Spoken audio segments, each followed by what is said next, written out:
Pedrito, wie mit seinem Freund hat, das Peter, und dann irgendwann sagte, so wir allein Freund, dann sagt einmal, sagte Peter, seit 15 Jahren rührt mein Onkel all in Frieden. Dann sagt sein Freund ganz abgerecht, hast du mir nicht gesagt, dass dein Onkel gestorben ist? Er ist ja nicht gestorben, mein Onkel. Na, aber so sagst du dann, dass er nur in Frieden rührt. Na, vor 15 Jahren, meine Tante ist gestorben, nicht mein Onkel. Na, aber so sagst du dann, dass der Onkel in Frieden rührt. Na, wenn es das allmählich wie mit dieser Tante zu leben so, die Tante ist gestorben und von dann an rührt mein Onkel in Frieden. Für sage dann, dass der in Frieden rühren soll, der Mensch, von der gestorben ist. Und das trifft aber nicht bei allen Menschen zu. Die Menschen, die im Himmel wohnen, wenn die gestorben sind, die rühren in Frieden und united dort.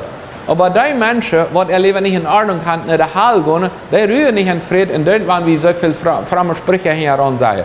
Die wollen deswegen noch nicht in Frieden rühren.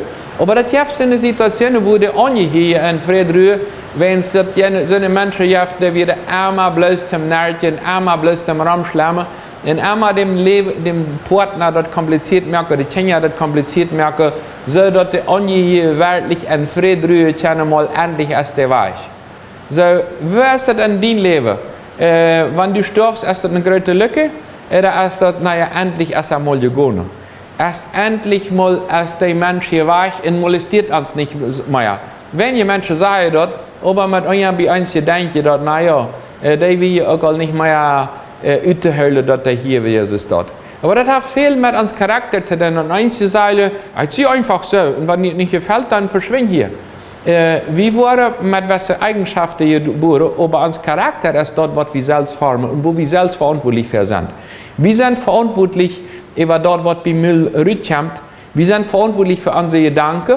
Und Gott hat uns den Verstand gegeben, dort wir dort beherrschen können.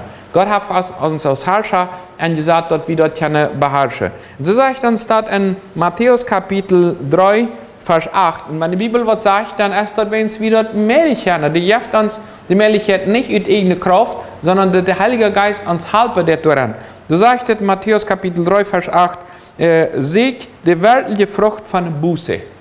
Die weltliche Frucht von der Buße. Also, dass man sagen kann, das Mensch, der folgt wirklich Jesus noch. Das Mensch, dem erst das Leid, das Schlechte, was du getan hast, und das ist nicht einmal so, naja, von der Verzeihung, Mario Chiliti, Mario Braliti war er ut. Dann war er Verzeihung, dann war er Selbstgespiel. Eins war so ein Rat, was einmal blödsig war er holen det. Er sagt, das Mensch hat geändert, und das jetzt scheint mit dem.